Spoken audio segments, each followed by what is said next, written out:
అవ్వ మా హైదరాబాద్ అంటే ఏమనుకుంటానరా మీరు? భాగ్యనగరం అనగానే మొత్తం భాగ్యమంతులో ఉంటారా? దోసుకపోతే మీరు కూడా సిరిమంతులు అవుతారని ఆశపడుతుర్రా ఎట్లా? ఇడ మాకుండే తిప్పలు మాకున్నాయిరా నాయన. చెడ్డి gang, Kanjar gang, snake gang, జంజర్ గ్యాంగు, బింగ్లోస్ గ్యాంగు ఇట్లా బొచ్చడు ఉన్నాయి సాలదని ఇంకో కొత్తది మోపైందబ్బా మళ్ళా.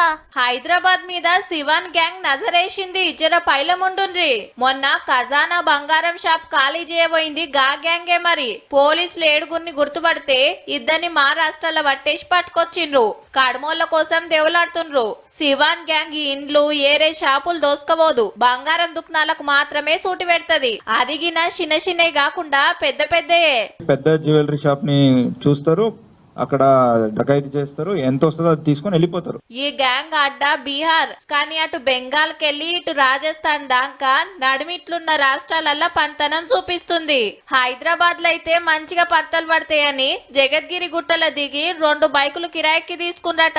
గదినం షాప్ షట్టర్ దియంగానే తుపాకులతో నురుకొచ్చి ఎంత అందితే అంత పట్టుకపోయినరు. గమ్మతేందంటే గోల్డ్ కోటెడ్ సిల్వర్ ఐటమ్స్ వాళ్ళు గోల్డ్ అనుకొని తీసుకున్నారు. అప్పుడు టెస్ట్ చేయడానికి వాళ్ళకి అక్కడ ఏమి ఉండదు కాబట్టి 10 కేజీలు దొరికింది ఏదో ఒకటి తీసుకొని వెళ్ళిపోయారు. సిల్వర్ కు గోల్డ్ కోటింగ్ వేస్తే ఒరిజినల్ బంగారం అనుకొని ఎత్తుకపోయినట్టుల్లా.